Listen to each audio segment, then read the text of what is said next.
On fait la météo. La météo, c'est quoi? C'est ça, c'est du vent et on n'espère pas de la grêle dans la nuit. Bon, très bien. Voilà, j'ai regardé, je vous mets l'heure aujourd'hui, mais on va plutôt en parler tout à l'heure.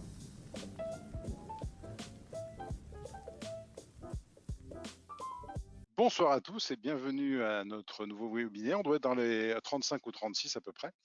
Nous sommes le 24 mai 2022. J'ai le plaisir d'accueillir Jean-François Faure ce soir, qui est le créateur et président de aucoffre.com. Et ce soir, on va parler d'or. Voilà, il est l'or, Monseigneur, et on va parler d'or et de aucoffre.com. Bonsoir Jean-François. Bonsoir Euh, Alexandre, bonsoir à tous. on va commencer par la société créée en 2000, enfin, c'est une idée de 2006, présentée à la clientèle, viens de me le dire, vers 2008 à peu près. C'est ça. Donc voilà, parle-nous d'Aucoffre et puis un petit peu des services qu'il y a dedans. Et puis au fur et à mesure, je peut-être te recouperai pour quelques petites questions. N'hésitez pas vous-même, vous qui nous écoutez, à poser vos questions. On sera très heureux d'y répondre. Jean-François, donc la jeunesse d'Aucoffre et puis peu à peu, qu'est-ce que c'est devenu? Ok, merci. Eh bien, écoute, Aucoffre est né d'une idée relativement simple. C'est en 2008 pouvoir acheter de l'or de manière simple et pouvoir acheter de l'or physique. Donc, l'idée était déjà de bien faire la distinction entre ce qu'on appelle l'or papier. Donc là, tous ceux qui nous écoutent connaissent bien les ETF, les certificats, etc.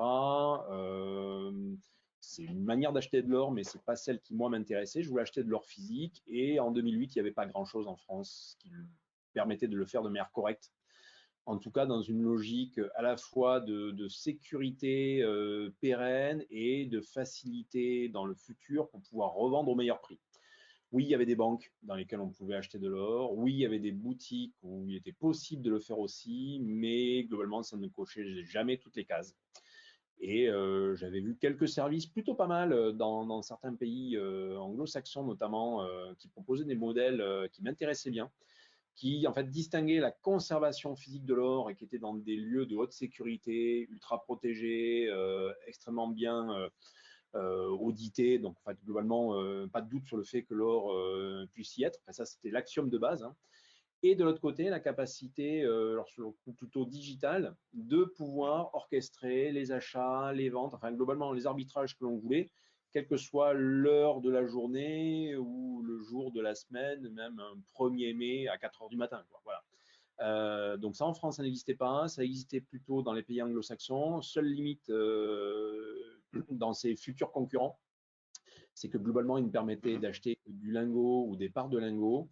Et ça, moi, pour un Mhm. public francophone, en commençait par moi et franco-français même, ça me semblait être une limite, puisque le français est très attaché à la pièce et grand bien lui en fait. Parce que justement, Mhm. les pièces se négocient bien mieux et c'est potentiellement un bien meilleur investissement.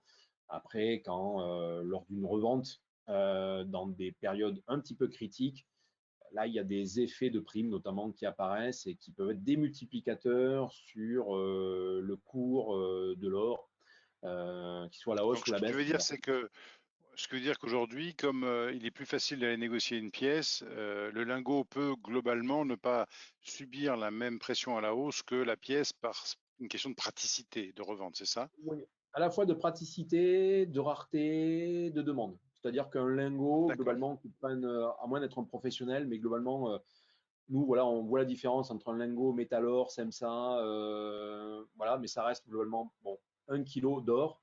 Donc, c'est des produits qui n'ont pas une appétence spécifique parce qu'ils sont brandés de telle ou telle manière. Voilà, bon, éventuellement, peut-être les lingots suisses, un poil plus, mais ça ne change pas grand-chose. Alors que les pièces, il y a une vraie, potentiellement une vraie pression en fonction de est-ce que ça va être un Napoléon 20 francs, est-ce que ça va être un Mhm. Napoléon 10 francs, est-ce que ça va être une Liberty américaine, est-ce que ça va être un 20 francs suisse, et encore, il y a différentes manières d'être un 20 francs suisse. 50 pesos mexicains. En fait, sur le coup, on se rend compte que le poids d'or n'a pas nécessairement la valeur de l'or qu'il contient et à plus forte raison en période un petit peu tendue, eh bien cette Mhm. valeur peut être largement au-dessus. Je vais prendre certains exemples. au début des années 80, il s'est retrouvé que certains Napoléons valaient 2 fois la valeur de l'or qu'ils contenaient. Ce qui fait que même à cette époque-là, ça c'est un petit truc drôle, c'est qu'il y avait des faussaires qui, avec du vrai or, faisaient des faux Napoléons pour pouvoir Mhm. profiter de la prime. Voilà. C'était des faussaires italiens. Qu'est-ce qu'on a vu aussi? Là, c'était plutôt en 2008. Alors là, c'est très très intéressant. En plein krach boursier, Mhm. alors généralement en plein krach boursier, les valeurs boursières chutent et pendant une semaine, 15 jours, généralement l'or chute aussi pour des raisons Oui, différentes. C'est-à-dire qu'il chute parce qu'à ce moment-là, les traders, que ce soit des humains ou des robots, revendent en même temps que leurs actifs, ils vendent l'or pour équilibrer leurs pertes. mhm. Et donc c'est ce qui se passe. Ce qui fait que pendant un krach, vous avez pendant une semaine, 15 jours, une baisse sur l'or. Mais qu'est-ce qu'on a observé sur les pièces? C'est que à ce moment-là, il y avait quand même une pression aussi sur certains produits qui pouvaient devenir rares, notamment auprès du grand public. Eh bien, les pièces ont vu leur prime augmenter. Donc, quand vous avez par exemple un Napoléon qui prend 50% de prime alors qu'on est sur une baisse de l'or de 10%, eh bien, quelqu'un qui a un lingot, il a perdu 10%, quelqu'un qui a un Napoléon, il a gagné 40%. C'est marrant, on le voit sur le graphique ici en 2020, tout de suite, c'est toujours pareil, hein, on le voit, ça commence par avoir une baisse assez forte, et tout de suite, vous voyez, tout de suite sur 2020, ça a repris, hein, on voit tout de suite cette baisse-là, et hop, après c'est reparti très vite. Tu te fais très bien de mettre l'accent là, pile poil sur cette période. Là, à titre perso, je m'en souviens comme si c'était hier. Il faut se dire qu'à ce moment-là, le cours était baissier. Et pourtant, même sur l'achat d'or auprès de nos fonderies, on se Mhm. retrouvait à avoir des primes, alors que nous, habituellement, l'or, on l'achète au prix de l'or. Donc ça, c'était D'accord. du jamais. Et les Napoléons, alors nous, on en avait parce qu'on a un modèle qui nous permet, nous, de faire des stocks quand personne n'en veut. Donc nous, on en avait des stocks assez conséquents, mais à ce moment-là, quasiment plus aucune boutique n'en vendait puisque les boutiques étaient fermées. Donc on se retrouvait sur un sourcing de certaines pièces qui était quasiment impossible. Donc, ce qui fait que le Napoléon, à ce moment-là, alors que là, on était sur une baisse assez prononcée de 10-15%, mais qui a duré très peu de temps, Mhm. on se retrouvait sur des pièces qui se négociaient facilement à 15 ou 20% au-dessus. Donc là, on était sur un modèle où on avait la valeur des pièces qui était supérieure à celle de l'or qui, lui, était sur le coup très ponctuellement en baisse. Bon, après, derrière, ça a très vite rattrapé. C'est l'époque où Oui, on a battu d'ailleurs des records sur les ventes d'ETF. Alors c'est rigolo parce que c'était en phase avec les confinements. On se confine en Europe, boum, record de vente d'ETF en Europe. On se confine en suivant aux États-Unis, record de vente d'ETF aux États-Unis. Donc l'or suivait le confinement. Voilà, petite parenthèse, ce n'était pas le même cas sur les cryptos au même moment. Euh, non. Non, mais c'était bon, en tout cas, c'est intéressant de voir ces comportements de marché sur des micro-périodes. Donc, si je comprends bien, chez Ocoff, on peut quand même acheter des lingots, si on veut. oui, bien sûr, tout à fait, ouais, On peut acheter des pièces, bien sûr. mais aussi vous êtes devenu émetteur vous-même. Exactement. Alors ça, c'est une activité qu'on a rajoutée en 2011. Et là, justement, on avait tiré une conclusion. C'est que en août 2011, alors pour remettre en perspective, c'était grosse crise de l'euro. L'euro, peut-être que 15 jours après, allait exploser. On en était là, pour ceux qui s'en souviennent. Certains ministres qui ont écrit des livres ont dit, on pensait que l'euro allait exploser le lendemain. Voilà, donc dans ce contexte, pareil, grosse tension sur l'or, pareil, les pièces type Napoléon, etc., on n'en trouvait plus. Nos clients, évidemment, ne demandaient que ça. Donc à ce moment-là, on a été capable de leur vendre qu'une seule chose, c'était justement du lingot. Donc on leur dit, bon, ok, on va vendre du lingot parce qu'on ne sait pas quoi vous vendre d'autre, et dans quelques semaines, vous revenez, on vous le changera contre des pièces. Bon, là, on s'est dit, c'est la dernière fois que ça nous arrive. Et donc, on a décidé à ce moment-là de devenir nous-mêmes un établissement capable de frapper des pièces. D'accord. Donc, on est passé par des prestataires dont c'est le métier dans différents pays, Suisse, Allemagne, Espagne, etc. Et en tout cas, on a créé une marque, la marque Vera Valor, et qui est aujourd'hui en France la seule pièce, en tout cas dans ses volumes, à être frappé et à être issu en fait d'une mint privée, donc d'une monnaie privée, monnaie pas au sens monétaire, mais au sens industriel en fait. Mhm. Et donc ça, on en est assez fiers puisque si on cumule les pièces en argent, les pièces en or, depuis 2011, on a largement dépassé les 1 200 000 onces. ce soit en argent ou en or. Donc voilà, aujourd'hui, on connaît plutôt bien notre métier là-dessus. Et d'ailleurs, l'enjeu de 2022, c'est le rapatriement de cette capacité de frappe sur Bordeaux. D'accord. Donc on dit qu'aujourd'hui on parle en grammes, en 1211, non, non, 11 c'est pas un gramme, 11 c'est combien? 3 grammes et demi? Non, c'est L'once, c'est 31 grammes 31 10. grammes. 31 Voilà, grammes, c'est d'accord, très bien. Ok, la donc ça mesure fait, officielle. d'accord, ok. Bon, et alors vous frappez aussi parfois vous faites des émissions pour pas que pour vous, vous faites aussi des émissions pour des tiers aujourd'hui. Oui, tout à fait. En fait, on a mis en place des partenariats avec certains pays. Mhm, On avait commencé par la Tanzanie en 2015 sur une pièce en argent. Ensuite, on avait travaillé avec le Tchad. On avait travaillé ensuite avec Gibraltar, avec lesquels on a toujours de très très bonnes relations. mhm, Et plus récemment avec la Nouvelle-Zélande par le biais d'un petit groupe d'îles qui s'appelle les îles Niue, voilà, mhm, qui nous permettent en fait de frapper des pièces d'une nature un petit peu différente de celle qu'on faisait jusqu'à présent. Parce que nous, au tout mhm, début, on avait commencé par ce qu'on appelle des jetons. En fait, ça ressemble à des mhm. pièces parce que c'est rond, c'est estampé, il y a un dessin, c'est plutôt enfin, très qualitatif, mais en fait, il n'y a pas de valeur faciale. Donc, on appelle ça des jetons. Et on s'est dit, D'accord. nous, voilà, on est capable d'aller plus loin.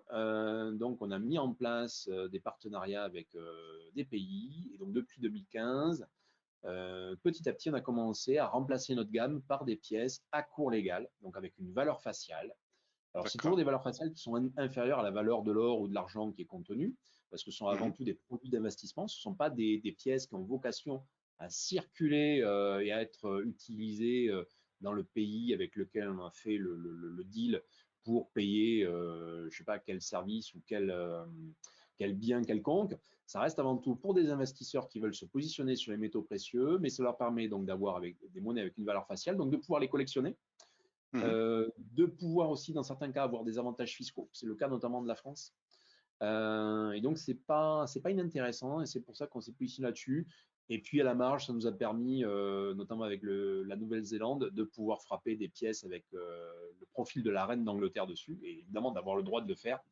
Donc, ça, c'est plutôt très sympa. Et d'ailleurs, nous, en France, on est les seuls à pouvoir, aujourd'hui, on est les seuls à frapper des pièces sans être la monnaie de Paris avec un profil de reine d'Angleterre. Et d'ailleurs, je crois que la monnaie de Paris ne veulent même pas frapper des pièces avec la reine d'Angleterre dessus parce qu'ils sont un peu en concurrence avec la Royal Mint, donc c'est un peu les frères ennemis. Voilà.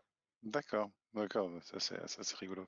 Et alors donc ça c'était l'or, mais après donc hein, le service qui est apparu après, c'est comment rendre l'or liquide sans forcément le liquider soi-même avec une carte bancaire qui est donc adossée à son petit tas d'or. Tout à fait, voilà. Donc ça, c'est la version 2.0 de l'étalon or, mais qu'on se recrée soi-même. C'est-à-dire qu'on redevient un peu sa propre banque centrale. Donc là, le principe est très simple. C'est je suis détenteur d'or et cet or, je veux pouvoir le rendre liquide à tout instant en l'utilisant par un moyen de paiement reconnu par tous et par toutes.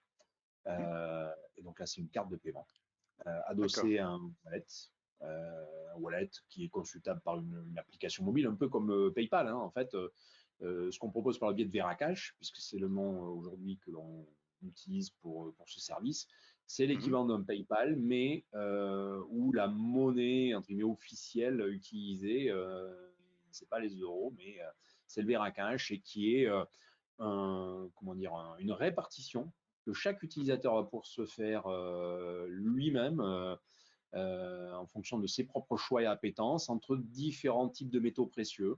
Donc ça peut être que de l'or adossé à des pièces, ça peut être que de l'or adossé à du lingot, ça c'est plutôt Mhm. pour nos clients étrangers qui ne subissent pas de taxes par exemple, mais ça peut être aussi que de l'argent métal, donc adossé à des pièces, le coût en argent, mais ça peut être un mélange de tout ça. Et donc c'est là où ça D'accord, devient intéressant, c'est-à-dire que tu te crées toi-même ta propre monnaie. d'accord. Voilà, et ça c'est très cool parce qu'après quand tu utilises ta carte de paiement, eh bien tu vas taper en fait dans ce pool de poids adossé à des métaux précieux et tu peux même décider de cadenasser certaines matières pour dire ben, quand j'utilise ma carte, je vais taper sur l'or adossé à des pièces, mais je ne touche pas au lingot, je ne touche pas à l'argent métal parce que pour des raisons fiscales, je sais que là ça pourrait être un peu pénible, donc j'attends par exemple 22 ans. Voilà, tu vois, D'accord. Nos clients ont ce genre d'arbitrage à leur tête et en fait, ils font même des fois des arbitrages un peu comme les frontaliers suisses. C'est-à-dire que nous, sur l'application mobile, à tout instant, ils savent s'ils sont en plus-value ou pas. Et quand ils sont, par exemple, en moins-value, ils auront plutôt tendance à acheter. Et là, Mhm. dans une logique DCA, c'est-à-dire ils en achètent un petit peu tous les mois pour niveler les niveaux de cours. Et par contre, quand ils sont en positif, là, ils savent que potentiellement, ils peuvent commencer à dépenser parce que toute facture qu'ils vont payer avec cet or à ce moment-là ou cette matière précieuse, ben, quelque part, leur coûte moins cher puisqu'ils sont en Bien plus-value. sûr, Donc, ce qu'ils bien ont à sûr. payer à 100 leur coûte en fait 99, 98 ou 90 si ça faisait longtemps qu'ils avaient attendu ou s'il y a eu une forte hausse. Voilà. Donc, c'est D'accord. un petit peu l'usage qui rend en fait l'or dynamique. Oui. Qui, ça peut être, tu vois, un peu quelque part, pour certains me disent, oui, mais ça sert à quoi de dépenser de l'or puisque c'est fait pour thésauriser. Hmm. En fait, rien n'interdit de le rendre dynamique. Si tu es dans une posture où tu en achètes et tu en dépenses, la seule contrainte, c'est qu'il faut juste que tu en achètes au bon moment, donc Ouais. plutôt quand tu es dans une logique baissière, et que tu le dépenses dans aussi le bon momentum, qui est plutôt un moment où toi, tu es dans une logique haussière. Et en fait, Hmm. la différence, elle est pour toi. Ouais. Euh, voilà, donc c'est une manière dynamique d'acheter de Et, l'or et ça n'empêche pas d'avoir au coffre en parallèle. et qu'est-ce que alors donc la fiscalité elle intervient comment? C'est-à-dire que quand je vais faire, imaginons que je vais avoir cette gestion dynamique, qu'est-ce que je vais choisir comme support dans mon compte Veracash pour que je n'ai pas une fiscalité qui vienne me gêner trop? Alors, quand tu es français, l'idéal, c'est, enfin, surtout donc, quand tu utilises ta carte, donc ça veut dire qu'à ce moment-là, tu revends ton or. Mhm. Il vaut mieux être adossé à de l'or sous forme de pièces parce que de notre côté, ces pièces ce seront soit des jetons, les fameux jetons dont je parlais tout à l'heure, ou bien Oui, des pièces à cours légal. Et l'avantage de ces produits, c'est que tu n'es fiscalisé qu'à partir de 5 000 € de revente et par transaction. Nous, on te d'accord, conseille que par transaction, tu entends par transaction tous les 30 jours. Voilà, histoire d'accord. de ne pas avoir une problématique d'abus de droit. Oui, Euh, et là, ça te permet, tu vois, d'être dans une logique plutôt sympa d'usage de l'or sans te soucier des taxes. Voilà. d'accord. Et Et c'est ça, c'est cinq valable mille dans sur l'année Veracast. ou c'est 5 000 dans le mois? Non, c'est 5 000 € de revente Oui, tout cumulé dans le mois. Ça, dans le c'est un mois. conseil qu'on donne. En théorie, tu pourrais le faire même une fois par jour, mais Oui, il pourrait y avoir un abus de droit. Donc, on d'accord, déconseille. Je ne vais pas rentrer dans les d'accord. détails, Hmm. mais on conseille d'espacer. On a eu D'accord. déjà des Et contrôles fiscaux là-dessus, on a vu ce qui s'est passé, et globalement, ça se passe toujours très bien quand c'est orchestré de cette manière. d'accord. Bon, et alors maintenant, on va un petit peu plus loin dans les produits. On va aller sur VeraOne. Donc, je vais faire un petit partage d'écran dès que je retrouve le site de VeraOne. Le veraone.io, c'est ça votre site? Parce Oui, tout que à je... fait. Oui. Bon, très bien. Et donc, ah oui, mais par contre, oui, il faut faire un, oui, en fait, il faut aller, pour que ça soit, pour l'expérience soit bonne, il faut plutôt s'inscrire. Donc, je pense que le site, il n'y a Oui, pas bon, forcément de site, il y a pas forcément de site on en vitrine, parlait à je l'oral, pense. mais Voilà. Bon. Et en tout cas, je vais juste le montrer sur CoinMarketCap, puisque, comme vous savez, c'est une crypto. Eh bien, je vais le montrer sur CoinMarketCap parce qu'on va revenir sur un tout petit détail très intéressant qui s'est passé la semaine dernière. Donc hmm. voilà, parle-nous un peu de VeraOne. Comment surtout l'idée vous est venue? Alors, VeraOne, l'idée nous est venue parce que basiquement, on avait pas mal de clients internationaux, bon, français aussi, mais quelque part, là, j'ai pas le droit d'en parler parce que c'est une structure anglaise avec, voilà, écrite en anglais. On n'est pas sur VeraOne, on n'est pas PSAN parce on est anglais. Et D'accord. un petit détail important, c'est que au regard de la FCA, donc qui est notre autorité de régulation en Angleterre, là-bas, on n'est pas considéré comme une crypto, mais comme de l'or, parce qu'on est 100% adossé à de l'or physique. Et D'accord. donc, ce token ERC20 n'est en fait que la stricte retranscription de ce qui rentre et ce qui sort en or physique de nos coffres pour le compte des clients qui ont acheté ce token. Et au regard des Anglais, c'est de l'or physique. En France, c'est considéré comme une crypto. Donc, on n'a pas fait encore la démarche PSAN sur VeraOne. On le fera dans quelques années, mais on ne se met pas la pression pour l'instant. Donc, ce qui est vraiment important de noter, c'est que le cours du VeraOne suit Mhm. strictement le cours de l'or en dollars ou en euros selon voilà, le change que tu décides de faire. Et donc ça, c'est un point important parce que c'est un stablecoin. au sens noble du terme, et si on considère que l'or est un actif stable, mais globalement, le cours de l'or est à peu près aussi stable que la livre sterling. Donc, Mhm. voilà, moi je pense que ça se plante là. Par contre, le gros avantage, et je crois savoir sur quoi après tu vas rebondir, c'est que par rapport à certains stablecoins, notamment de dollars, c'est que nous, notre stablecoin est adossé à 100% de matière physique. Donc, nous, on fait partie de ces rares sociétés où s'il y a un bank run, on est plus riche après que tout le monde soit parti qu'avant.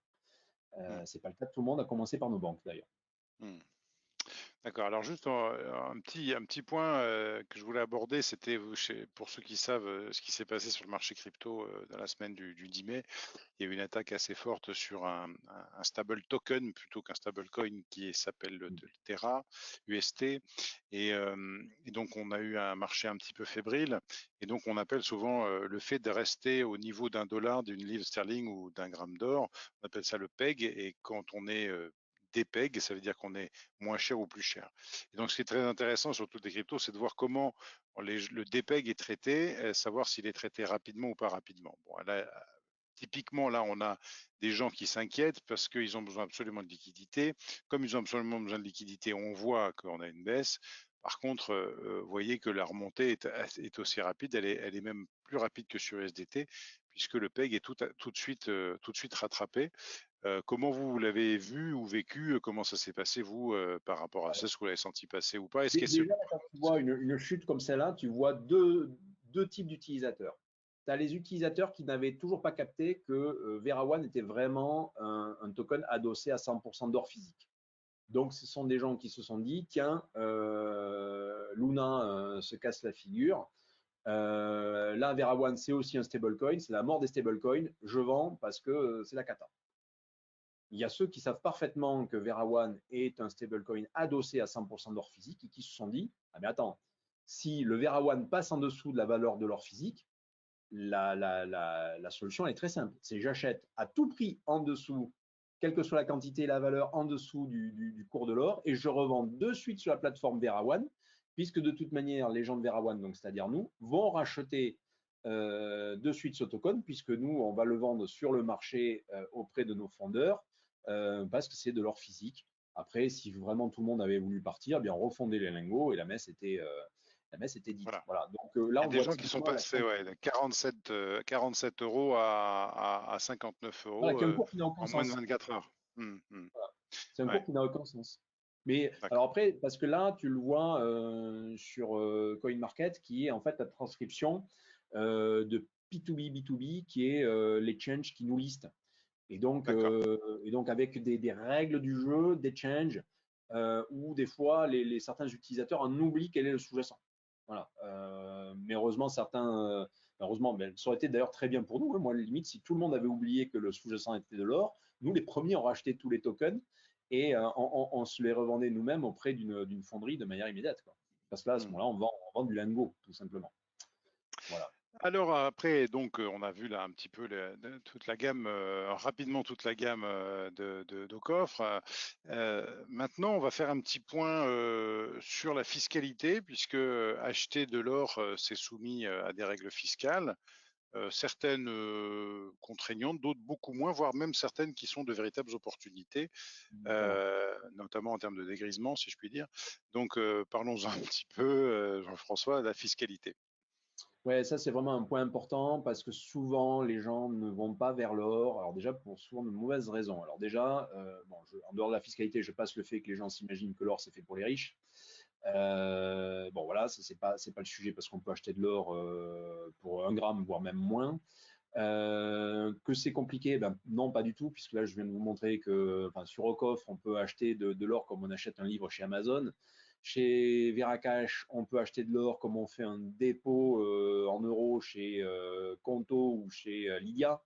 Donc c'est excessivement simple. Et la troisième catégorie de personnes se dit bah non, l'or, j'y vais pas parce que la fiscalité est confiscatoire et la seule chose dont ils se souviennent, c'est le 11,5% forfaitaire qui se prendrait s'ils allaient dans une boutique de rachat d'or. Et c'est vrai que ça peut faire mal parce que c'est forfaitaire et c'est sur la valeur globale. Mais sauf que là, c'est dans le cas où on n'arrive pas à prouver la valeur d'achat et la date d'achat.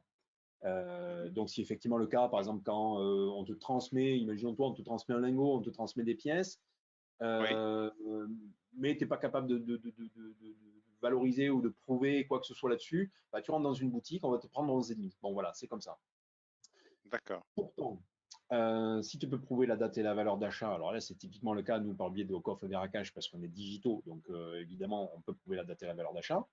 Là, déjà, Mhm, tu peux opter pour la fiscalité sur les plus-values si elle t'arrange. Et si typiquement, par exemple, tu es un peu pressé, tu dois vendre absolument, même si tu es en perte, eh ben, tu ne vas pas te prendre 11,5 alors que tu es en perte. Donc là, mhm, déjà, tu ne payes pas de taxes. Ensuite, d'accord. si tu es en plus-value, bon, ben, tu te prends les 36,2 qu'on connaît sur les plus-values, qui sont dégressifs dans le temps à partir de la troisième année et qui tombent à zéro au bout de 22 ans. Mhm, C'est pour ça que tout à l'heure, tu vois, je parlais de ceux qui mettaient leur lingot de côté et qui attendaient 22 ans. En fait, ils mhm, n'attendaient pas par hasard les 22 ans. Ils d'accord. attendaient parce qu'ils savent qu'au bout de 22 ans, quel que soit le type d'or qu'ils aient acheté, quelle que soit la plus-value qu'ils aient faite, ils tombent à zéro. Ça être à 22 ans, moi je vois avec les clients qui ont acheté des pièces ou des lingots en 2009, certains ont profité des énormes envolées du cours de l'or et ont pu donc maximiser leur plus-value en ayant de la fiscalité divisée par 2 ou 3 par rapport à ce qui devrait se faire s'ils avaient été s'ils avaient subi cette fiscalité autrement. Voilà. Donc ça c'est déjà le premier point très positif, c'est que quel que soit le type d'or, même d'argent métal d'ailleurs au passage, en tout cas le même type d'or, quel que soit le type d'or qu'on achète, on peut opter pour une option sur les plus-values. Bon, voilà. Ça c'est première bonne D'accord. surprise. Deuxième bonne surprise, et qui n'enlève pas la première, parce que les deux peuvent cohabiter ensemble, c'est que si on a choisi le bon type de produit, et ça j'en parlais sur Veracash, eh bien à ce moment-là, quand on est sur des reventes de moins de 5 000 euros, eh bien là on est en franchise de taxes tout court, voilà, que ce soit plus-value forfaitaire ou quoi que ce soit. Si on a acquis des jetons ou des pièces à cours légal, on a une bonne surprise. Il faut juste ne pas être pressé et faire tapis d'un coup. Si tu avais 500 000 euros d'or, bah, tu les vends peut-être pas d'un coup parce que là, tu vas être fiscalisé. C'est intéressant, tu D'accord. vois, de découler ça en plusieurs tranches. Alors, les jetons, j'en ai parlé, ce sont ces pièces qui ressemblent à des pièces, mais qui n'ont jamais eu cours légal. Mhm. Voilà. Alors, ça peut être des pièces, comme nous, par exemple, frappées par des acteurs privés, mais ça peut être aussi des pièces qui ont été Donc frappées celle-là, par. Veravalor, par Oui, exemple, exactement. Veravalor, Ouais, tout à par fait. exemple, ça c'est le demi et la demi-once, par exemple. Oui, voilà, c'est un jeton. D'accord. Mais tu as d'autres subtilités. Tu n'as même pas que les verres à valeur. Tu as même toutes ces pièces frappées par des États et qui ont été frappées alors que ces mêmes pièces avaient été démonétisées quelques années avant. Alors là, on rentre dans du subtil, mais par exemple, les C'est-à-dire? 50 pesos qui pour certaines continuent à être frappées et qui sont démonétisées depuis les années 40, eh bien, sont des jetons. Les 20, Les 50 pesos, là, les pesos mexicains, les oui, 50 pesos mexicains, par ça, exemple. ce sont des jetons. Tu D'accord. vois d'ailleurs, c'est indiqué. Tu vois, il y a marqué jeton. Ok. Voilà. Ces millésimes 1947, en fait, sont des millésimes qui ont été frappés après la démonétisation qui date, si je ne m'abuse, de 1943. D'accord. Euh, voilà, donc ça c'est intéressant à noter. Les 20 francs suisses aussi, pareil, certaines. Les 1935 L et supérieures sont des jetons aussi. Alors ça, sur le coup, c'est même des pièces un petit peu compliquées maintenant à trouver parce que à force nous d'en parler, ben, c'est devenu un peu le truc qui se sait partout. Et là, Mhm. d'ailleurs, tu vois certaines 20 francs suisses où il y a marqué fiscalité métaux précieux et tu vois le millésime 1927. Donc, ce n'est pas les fameuses 1935. Voilà. Bon, ça, D'accord. c'est des petites astuces. Voilà. Nous, on est là un peu pour aider là-dessus. Mais là, bizarrement, tu as dû te rendre compte que je n'ai pas parlé du Napoléon. Non. Eh bien oui, parce que le Napoléon n'est justement pas une pièce qui est fiscalement avantageuse sur ce plan-là. Et donc, sur le Napoléon, tu es fiscalisé dès le premier euro. Donc le Napoléon, il est évidemment intéressant par rapport à un lingot, pour ce que je disais tout à l'heure, c'est-à-dire l'effet de prime, sur le fait qu'il soit évidemment une petite taille, donc qui justifie, tu vois, que tu vendes ta fortune or en plusieurs fois, tu vois, donc pour maximiser à chaque fois le bon moment, et non pas d'un coup, boum, 50 000 euros, 1 kilo, non, ça c'est pas bon. Donc, le Napoléon reste bien, mais ça reste de la catégorie fiscale métaux précieux, et donc tu es fiscalisé le premier euro. Donc, on en revient à la taxe forfaitaire ou à la taxe sur les plus-values dont je te parlais. Mais quelqu'un qui achète de l'or pour une logique long terme, c'est-à-dire justement 20 ans et plus, donc les fameux 22 ans, il faut acheter du Napoléon, bien sûr. Tu sais qu'en bout de course, tu ne seras pas fiscalisé lors de la revente, mais il faut être patient. Voilà. D'accord. Donc, on a cette exonération de plus-value au bout de 22 ans. Oui, tout à fait. D'ailleurs, Bernard nous dit que les ventes de pièces sont assimilées fiscalement à de la vente de biens meubles. On voit que Exactement. voilà, Bernard il est expert comptable, donc c'est normal qu'il nous donne ce genre d'informations. Exactement. Voilà. Alors ça, alors sur le coup d'ailleurs, ça a un vrai sens sur les déclarations fiscales. En fait, nous, dans le monde de l'or, et ça on le remplit pour le compte des clients, pour tous nos clients qui ont des pièces d'or qui sont dans nos coffres français, donc en fait, qui dit France dit Union européenne, il y a la loi qui stipule, notamment en France, que à ce moment-là, on remplit des formulaires 2090 ou 2091, 91-92, pardon, excusez-moi, et qui sont des formulaires sur les taxes forfaitaires et les taxes sur les plus-values. Généralement, c'est l'intermédiaire qui se charge de ça, Mhm. et qui leur collecte les fameuses taxes et les reverse aux impôts. Voilà. Mhm. Mais ça, c'est spécifique aux métaux précieux pour des métaux précieux qui sont stockés en Union européenne, donc sur le coup en France. Voilà. Par contre, tout ce qui est or qui serait stocké hors Union européenne, donc typiquement en Suisse, et là c'est le cas nous pour la majorité de nos clients puisque notre stockage est essentiellement au port-franc de Genève. Mhm. Donc là, on rentre dans la catégorie des biens meubles. Et là, c'est la 2048M qu'il faut compléter. Euh, donc là, on est effectivement sur un autre registre et plutôt celui des biens meubles. Tout à fait. Mais à la fin, D'accord, c'est la même chose qu'on paye, hein. d'accord. Ok, ok pour ça. Donc on a vu un peu ce que vous faites, enfin les différents produits. On a vu la fiscalité. Il y a un sujet qu'on doit aborder, c'est les minières, hein, parce qu'en fait les gens vont souvent sur l'or en prenant des SICAV minières. Donc quelle est la différence entre l'or physique et SICAV minière? Et puis aussi un autre moyen d'aller sur l'or, ce sont les ETF. Ça a été tu en as parlé tout à l'heure, mais souvent on a vu les ETF qui grossissaient énormément quand il y avait des stress.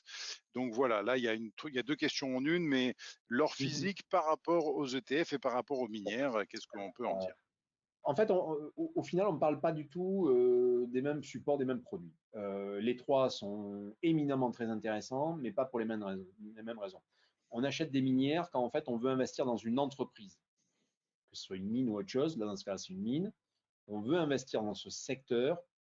Effectivement, c'est très intéressant d'investir dans une minière. Mais à ce moment-là, on investit dans telle ou telle minière en faisant un peu du stop picking, quoi. C'est-à-dire que c'est elle à laquelle on va s'intéresser parce qu'elle a des sous-jacents qui sont intéressants. On n'achète pas cette minière parce que elle extrait de l'or. Parce que la problématique, c'est que souvent les gens confondent les évolutions des cours des minières avec celui de l'or, sauf que globalement, ça n'a pas de rapport. Et pour exemple, je peux prendre ce qui s'est passé sur certaines minières au début des années 2000, où on était avec à peu près 20 ans de chute du cours de l'or. Voilà. Depuis le début des années 80, on avait un cours de l'or qui baissait, qui avait atteint les 200 $ au début des années 2000. Et en fait, on avait tout un modèle économique autour des mines qui s'était mis en œuvre sur un cours de l'or baissier et qui faisait que les mines gagnaient parfaitement leur vie parce qu'elles étaient sur un modèle de couverture dans un trend baissier. Sauf que là, le cours de l'or s'inverse et repart à la hausse pour des raisons liées au marché de l'or et non pas au marché des minières. Et là, de nombreuses mines se sont retrouvées très très embêtées parce que leur modèle de couverture devenait l'inverse et globalement, c'était pas tatras pour elles. Donc je passe sur les minières enfin les mines qui ont carrément fermé, alors qui ont été reprises parce qu'effectivement le stock lui il était là, donc il fallait l'exploiter, mais il fallait juste changer le modèle économique. Donc voilà, c'est pour comprendre qu'on peut être dans un trend haussier et avoir une mine dont la valeur va baisser pour X raisons. Déjà, la couverture, Mhm. mais ça peut être aussi mauvaise gestion, filon qui est tari, enfin, toutes les raisons qui font que une mine, au sens large, peut être un bon ou un mauvais investissement. On a pu aussi investir pendant des années dans une mine qui promettait monts et merveilles, et en bout de course, le stock dans le sous-sol n'y est pas. Mmh. Profit warning, boum, chute du cours et on prend nos pertes. Voilà. Donc ça, c'est pour les minières. On investit dans les minières comme on investit dans une entreprise. Donc on analyse les bilans, on analyse les perspectives, on analyse la qualité du management. Enfin bon, ce que tout le monde sait par cœur. Voilà. Le cours de l'or. En fait, là, sur le coup, sur une minière, il faut partir du principe que ce qui nous intéresse, c'est que le cours de l'or soit plat. C'est ce qui serait idéal. D'accord. Surtout pas que ça bouge. Voilà. D'accord. Donc ça, c'est En pour fait, d'ailleurs, on voit, hein, je montre à l'écran, sur le cours de l'or classique sur 5 ans et sur des minières sur 5 ans, vous voyez qu'on n'a pas du tout les mêmes, la même forme de graphique. Et donc, on va dire qu'il y a le cours de l'or est lui beaucoup plus entre guillemets pur. Et quand on achète un produit aurifère, ben, on a accès au cours entre guillemets pur avec des avantages qui sont liés au fait que l'on dispose de l'or en accès direct.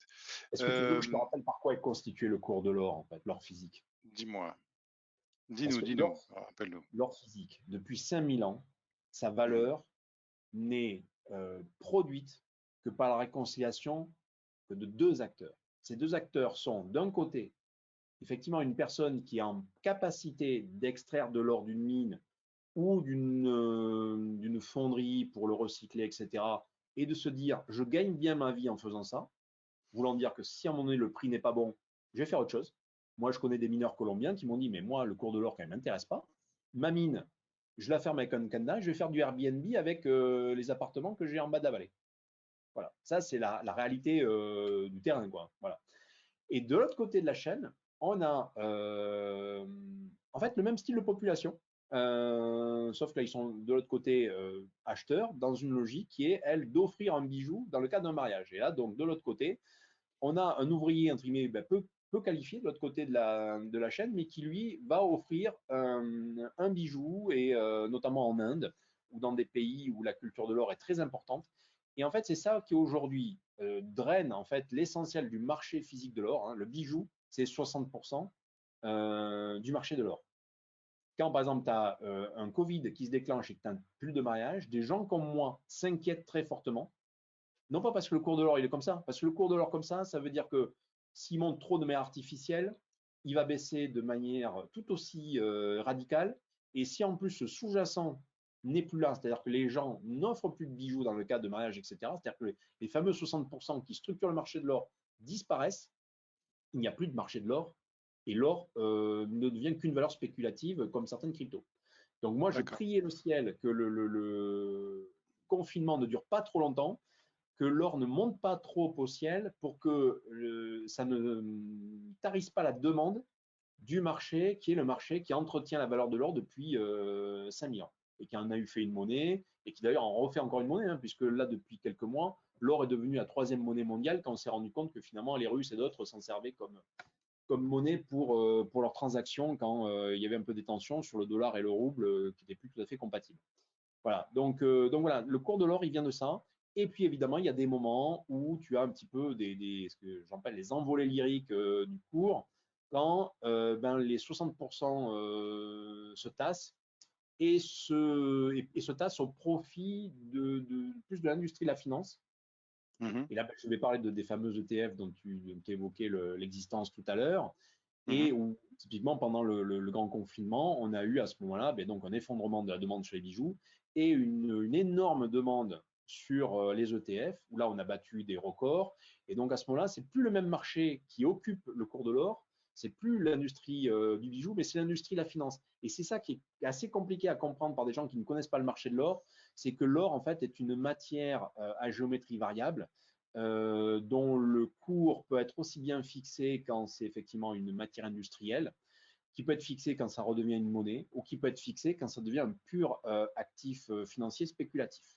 Et on peut avoir les trois cas qui se passent en même temps, comme on peut en mhm. avoir qu'un seul ou comme on peut en avoir que deux. Et là, il faut savoir jongler parce que ça ne crée pas les mêmes effets. D'accord. Et sur l'ETF, ça c'est quand même un point qu'il faut bien avoir en tête. L'ETF, il est intéressant quand on est un trader intraday. C'est-à-dire tu achètes tes ETF le matin, tu les revends le soir parce que ça te va bien. L'ETF est très intéressant. Par contre, tu sais que quand tu achètes un ETF, tu achètes un certificat qui est en fait garanti par l'établissement qui te l'a émis. Voulant dire que si tu es en 2008 et que ton établissement il disparaît comme ça c'est produit, ton ETF disparaît avec. Et derrière l'ETF, généralement, le ratio entre hors physique et hors papier, enfin, en fait, et réplication, en fait, on peut être facilement sur un ratio entre 1 et 100 dans les bons cas, entre 1 et 500 dans les moins bons cas. Voilà. Donc, le sous-jacent est relativement peu présent. C'est pour ça que tous les jours, quand on dit qu'on échange sur la bourse de Londres entre 800 et 1000 tonnes d'or, oui, enfin, c'est 800 et 1000 tonnes d'or papier, c'est pas 800 tonnes d'or physique, tu vois, qui changent de main. Parce qu'il faut quand même rappeler le marché de l'or, hein. Même si c'est l'or est le cinquième actif le plus liquide au monde, derrière les bons du Trésor américain et deux, trois paires de devises. Euh, mais il est liquide parce que justement, il est répliqué. Parce qu'à l'échelle d'une année, tu extrais à peu près 2500 à 3000 tonnes d'or et tu en recycles de 2000 à 2500. Voilà. Ça, c'est à l'échelle d'une année. Donc, tu vois, c'est quasiment rien. Tu as 200 000 tonnes à l'air libre, bon, qui sont facilement recyclables parce qu'on a vocation à recycler l'or vu qu'il vaut cher. Mais en fait, Mhm. tout le reste, c'est du changement de main d'or papier, donc d'ETF, par le biais des grandes bourses de l'or que sont ben voilà, Londres, Shanghai, New York évidemment, etc. Voilà. C'est ça qui fait le prix de l'or aujourd'hui. C'est cette réconciliation donc entre du pur physique, de la main à la Mhm. main, et du pur financier qui se passe en temps réel et qui compte ça en tonnes, mais derrière ce n'est du papier. D'accord. Donc en fait, voilà, on a bien compris la différence qu'il y avait entre donc l'or physique qui est accessible donc dès de des quantités très très réduites et l'ETF qui est donc un produit plus court terme parce qu'on peut avoir des questions même si certains avaient fait certifier leurs réserves. On sait qu'on peut avoir des interrogations sur le fonctionnement et d'ailleurs on peut rappeler les réserves totales d'or tiennent dans un cube de quasiment 21 mètres d'arête. C'est ça. C'est ça. Voilà, Oui, quand tu es sur une densité de 19 environ, eh bien voilà, 200 000 tonnes, ouais, ça rentre à peu près dans un cube de 21 mètres. Bah, voilà. rien du tout. Voilà. Et ça, Ouais, c'est l'or accumulé par l'humanité depuis que l'or a un sens et une valeur. Et c'est quand même une matière un peu magique, hein, parce que l'or suit vraiment l'humanité dans sa modernité. C'est-à-dire que du jour où l'humain a considéré qu'il fallait donner une valeur aux choses et que le troc, c'était pas ce qu'il y avait de plus cool, eh bien très vite, l'or a commencé à prendre une place. Et d'accord. ça, on remonte à peu près à 5000 ans, où sur des marchés aux bestiaux en Égypte, on avait déjà des vaches qui s'échangeaient contre l'équivalent d'une once d'or. Alors c'est super drôle parce que c'est vraiment l'image que je prends tout le temps, c'est qu'aujourd'hui, une once d'or, c'est en fonction des périodes, hein, mais entre 1300 et 1800 euros. Marché aux bestiaux, une vache, c'est entre 900 euros, il faut vraiment qu'elle soit belle, et 1500 si elle est plutôt bien constituée. Donc on est à peu près pareil. Donc moi, quand je dis que l'or est plat, si on est sur l'équilibre dont je parlais tout à l'heure entre cette offre et de demande sur un usage très matériel, etc., on est sur cet équilibre assez magique depuis l'aube de l'humanité. Et puis de temps en temps, bon voilà, tu as les grandes banques internationales qui viennent un petit peu titiller cette platitude de l'or parce que, eh bien, elles viennent créer de la volatilité, parce qu'il y a de la demande, il y a des besoins de couverture, il y a typiquement un krach boursier, il faut se couvrir, donc on vend massivement son or. Et là, ça crée des mouvements. Mais l'or, tu l'observes en penchant la tête de 16 degrés et demi, tu vois. Enfin, Hmm. là, tu vois qu'effectivement, c'est un peu plat. Par contre, quelqu'un qui avait 20 dollars or en 1971, s'il a gardé ces 20 dollars or, aujourd'hui, ça vaut combien à peu près, Jean-François? Bah, écoute, ça, c'est la question que j'adore parce que pour te donner un ordre d'idée, une once d'or, c'était la loi, hein, jusqu'en 71, c'était à peu près 32-33 dollars. Donc ton fameux 20 dollars, tu vois à peu près où il en était, pas loin d'être une once d'or d'ailleurs lui aussi, on en était là. Aujourd'hui, notre once d'or, tu l'affiches là, bah, toi, tu Non, je l'affiches l'ai mis en euros, mais je vais te la mettre en en dollars, euros, hein. mais moi, tu l'as en dollars. Je la mets en dollars et en dollars, on est à, voilà, on est à 1800, Voilà, 1800 quoi. 1850. Donc c'est ça, mais si tu veux, pour que ça soit beaucoup plus tangible, ce même calcul là qu'on vient de faire, là, qui montre que donc le dollar est une monnaie qui s'est finalement extrêmement dévaluée depuis les années 70, puisqu'on part du Mhm. principe que globalement l'or est à peu près stable. Je te prouve ma théorie que l'or est stable en te disant que en 1907, une, une Ford Model T, donc qui est globalement la voiture de l'époque, quoi. Voilà. Mhm. C'était pas très belle, était un peu, tu avais le choix entre le noir et le noir. Mhm. Cette Ford Model T te coûtait à peu près 800 $. Mhm. 800 $, c'est à peu près ben, les fameuses 40 pièces de 20 $. 40 pièces de 20 $ aujourd'hui, tu les multiplies, alors elles font à peu près une once, on va dire, voilà. Tu les multiplies par 1 800 €, tu te retrouves avec aujourd'hui un équivalent à 80 000. Mhm. Bon, mais aujourd'hui, qu'est-ce que tu as comme voiture pour 80 000? Ben, tu as l'équivalent de ce qui est un peu le type de modernité en matière de voiture aujourd'hui, qui va être une Tesla, par exemple. Voilà, donc si Mhm. la Ford Model T était la manière d'être moderne à l'époque, eh bien aujourd'hui, ça serait plutôt une Tesla. Eh bien, tu vois qu'on est sur des choses qui sont. Alors peut-être que je caricature un peu, mais tu vois, ça donne Oui, un ordre d'idée. Tu vois, tu te rends ouais. compte que ramener à des biens qui sont en phase avec leur époque, on est sur des valeurs équivalentes. Le vélo, si tu prends les vieux journaux des années 1900, un vélo en France, c'était un Napoléon 20 francs. Un D'accord. vélo aujourd'hui à D4, c'est 300 € et tu as quelque chose qui te permet de rouler sur la route, quoi. Mhm. Euh, Tu vois, on en est là. Nos monnaies, c'est pas pareil, hein. Tu vois, Ouais. tu prends le On est franc, d'accord. de 1914, ce qu'il est devenu aujourd'hui sous forme d'euros, c'est à peu près l'équivalent de 20 centimes, tu vois. Ouais. Avant des questions, si jamais il y a des questions, avant qu'on passe aux questions, mais je pense qu'on a t'as vraiment abordé tout ça. J'ai remarqué qu'il n'y a pas que de l'or sur aucoffre.com. Alors, rapidement, pourquoi il n'y a pas que de l'or? Il y a de Oui, l'argent, alors, du platine et... tout à fait. Alors, nous, on n'aime pas proposer les choses parce qu'il faut les proposer ou parce qu'il faut être systématique. On a proposé à chaque fois ces alternatives à l'or parce qu'on considérait que c'était vraiment une manière de diversifier dans la diversification. C'est-à-dire que l'or, on est d'accord, c'est un produit de diversification. C'est tellement une diversification que c'est, selon moi, une forme d'assurance incendie du reste de son patrimoine. Voulant dire que si tu n'as pas de patrimoine, ça ne sert pas à Mhm, grand-chose d'avoir de l'or. Mais ton patrimoine, il commence très simplement quand tu commences déjà à avoir quelques euros sur ton compte en banque. mhm, Si tu as déjà 200 € sur ton compte en banque, tu as déjà un début de patrimoine, c'est-à-dire que tu as des euros. Donc, tu as besoin d'or pour te couvrir de ces euros qui peuvent être agressés. On a vu tout à l'heure là que l'équivalent de l'euro ou le dollar, en quelques dizaines d'années, ont perdu fortement de leur valeur. On le voit en ce moment avec l'inflation.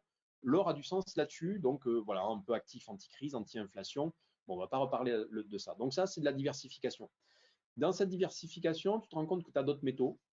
L'argent métal, qui mine de rien a été lui aussi une monnaie, alors il ne l'est plus du tout aujourd'hui. L'argent métal n'est plus une monnaie. L'or est encore une monnaie, mais mhm, pas l'argent. Mais l'argent a été dans le système du bimétallisme. Et d'ailleurs, nous en France, l'argent métal était quelque part, même d'une certaine manière, un peu la monnaie reine au 19e siècle, parce que c'est de lui que tout partait pour en fait, l'évaluation de la valeur du franc. Voilà.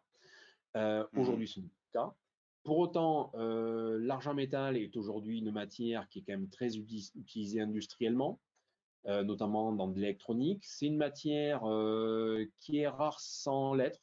Donc, on est un peu sur une forme d'entre-deux qui est assez intéressante, qui se recycle, mais des fois, c'est un petit peu compliqué parce que justement, le prix n'est peut-être pas assez élevé. Donc, finalement, on est sur des stocks qui, comme aujourd'hui par design, ont tendance à quand même à s'amenuiser. Alors, OK, on a des mines, on en trouve, mais les stocks sont quand même un petit peu une problématique tant qu'on n'a pas un prix qui est supérieur. Donc le mélange de tout ça, c'est-à-dire d'une ancienne monnaie, euh, aussi peut-être d'un fantasme qui existe autour de l'argent métal, hein, ça je ne le cache pas. Il y a des gens qui peut-être lui donnent une valeur qui est des fois un petit peu au-delà de ce que ça devrait être aujourd'hui. On se retrouve avec une matière qui a un certain intérêt si on aime la volatilité. Donc quelqu'un qui a joué l'or pour sa stabilité, qui a envie de rester sur les métaux précieux et qui a envie un petit peu de jouer la volatilité, c'est-à-dire qui sait repérer en fait un bon support parce qu'il y a une bonne consolidation, qui sait repérer des cassures sur des analyses graphiques, etc. L'argent métal peut être très intéressant. Donc plutôt pour un public un peu plus averti, notamment qui sait lire l'analyse graphique, qui suit pareil à l'échelle peut-être même idéalement d'une journée ou en tout cas minimum d'une semaine le cours. Autant l'or, on peut l'oublier parce qu'on l'accumule. Autant l'argent métal, il faut le suivre. Voilà. Donc produit de diversification plutôt volatile et intéressant pour ça. Et platine palladium, alors là, c'est encore autre chose. Et je vais d'abord expliquer pourquoi on n'a pas proposé pendant tout ce temps-là, alors qu'on nous le réclame à corps et à cri depuis très longtemps. Pour nous, platine palladium, ce sont des produits de niche qui en plus reflétaient l'appétence de l'industrie carbonée, puisque platine palladium, je caricature pas en fait, c'est pot catalytique, diesel et essence. Voilà, donc diesel platine, essence palladium. Et donc on se dit, nous, voilà, on va pas, on a nos valeurs, on ne veut pas rentrer sur ces matières-là qui pour nous sont accompagnent en fait un monde qui se meurt. Voilà. Sauf que en 2021, branle-bas de combat, tout à coup, on met de l'argent sur la table pour l'hydrogène vert. C'est le grand truc, c'est on va financer l'hydrogène vert, on met des fonds. On a compris que de toute manière, par design, il était impossible de passer au tout véhicule électrique. Bon, on s'en rend compte déjà aujourd'hui, on commence déjà à atteindre des capacités maximales qui sont un vrai problème. Mais il n'y a même pas que la fabrication des véhicules, c'est ne serait-ce que l'électrification de tout notre pays. Par exemple, je prends la France, il est impossible par design aujourd'hui d'électrifier par le réseau, je veux dire, d'avoir un réseau qui permette d'avoir que des véhicules électriques. Donc ça, ils l'ont compris et ils se sont dit, il faut qu'il y ait une alternative aux véhicules électriques. Il faut déjà quelque chose qui ressemble à peut-être ce qu'on connaît, parce que je ne sais pas si tu as déjà vu comment on remplit un véhicule à hydrogène, mais en fait, ça se remplit comme un véhicule essence, sauf que tout est étanche pour pas que tu te prennes l'hydrogène dans la figure. C'est un peu comme quand on fait le plein d'une voiture GPM. Donc ça rappelle un petit peu comment on fonctionne. Ça veut dire qu'il y a des stations-service, ça veut dire qu'il y a des grosses bonbonnes, ça veut dire qu'il y a toute une industrie qui retrouve ses marques. Donc l'hydrogène, ils ont intérêt à ce que ça revienne parce que ça va très facilement occuper la place. Il ne faut pas que ce soit de l'hydrogène carboné. Aujourd'hui, c'est 90% du marché. Donc, il faut de l'hydrogène vert. Et une des bases de l'hydrogène vert, c'est en fait toute une filière autour de déjà la purification de l'hydrogène lorsque tu le fabriques par de l'électrolyse. Et là, tu vas utiliser plutôt du palladium pour purifier ton hydrogène. Et de l'autre côté de la chaîne, c'est quand tu l'utilises pour produire de l'électricité, parce que l'hydrogène n'est pas une énergie, c'est un vecteur d'énergie. Tu vas produire l'électricité avec une pile à combustible. Or, le cœur d'une pile à combustible, c'est une membrane en palladium. Et on n'a pas trouvé mieux que le palladium pour servir de membrane. Si, on a trouvé mieux, c'est la membrane, c'est du platine. Et on n'a pas trouvé mieux que le platine comme membrane, si ce n'est le palladium, mais qui coûte plus cher. Donc, en fait, aujourd'hui, on est sur des membranes qui sont en platine. Voilà, et ça, c'est donc toute l'industrie, tu vois, platine, palladium, on les retrouve dedans. Donc, on a, et ça, c'est notre manière de voir les choses chez Ocoff. On a clairement annoncé la couleur. C'est si vous considérez que l'hydrogène vert est le sujet de demain, eh bien, platine, palladium sont aujourd'hui des métaux qui accompagnent ce mouvement. Voilà, c'est comme ça qu'on voit les choses. D'accord.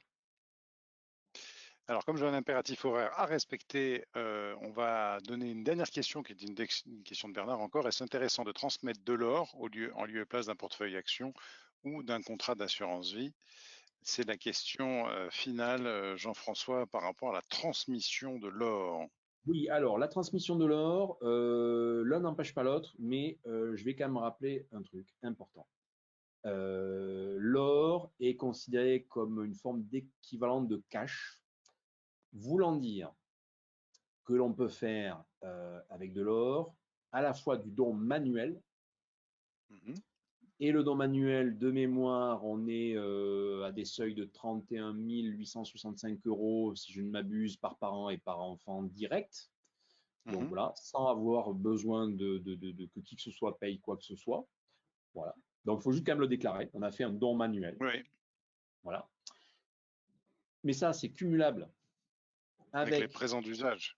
Et alors, attends, avant de parler des présents d'usage, ça c'est déjà cumulable avec la donation devant notaire, dont le seuil est de 100 000 euros tous les 15 ans par enfant et par parent. Donc là déjà, tu es à 131 865.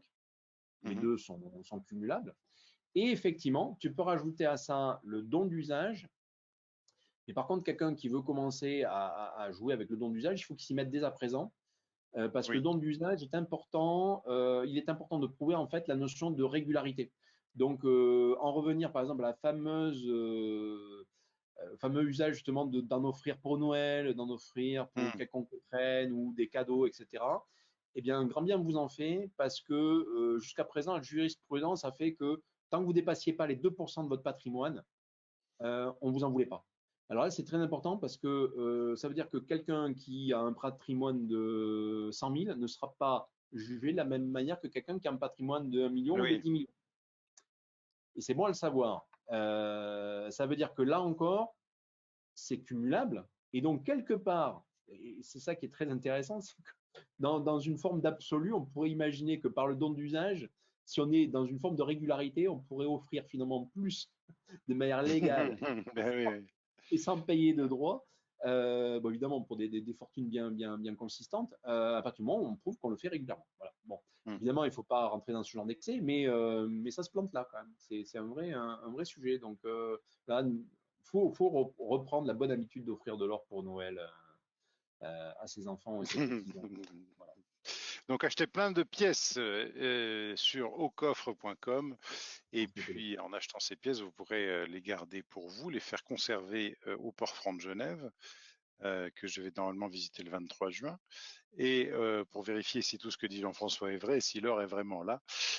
Et ensuite, vous pourrez aussi en donner à vos enfants. Jean-François, je te remercie beaucoup pour nous avoir rejoints ce soir. Donc, c'est un webinaire que certains ont pu suivre en direct et ce sera aussi un webinaire que certains pourront découvrir en replay. Donc, merci encore et puis nous sommes à votre disposition pour vous aider dans votre acquisition, votre conservation, votre vente d'or. Merci d'or, d'argent ou d'autres choses. Merci encore Jean-François pour ta disponibilité et je vous Merci. dis à tous à très bientôt. Allez, au revoir. Au revoir.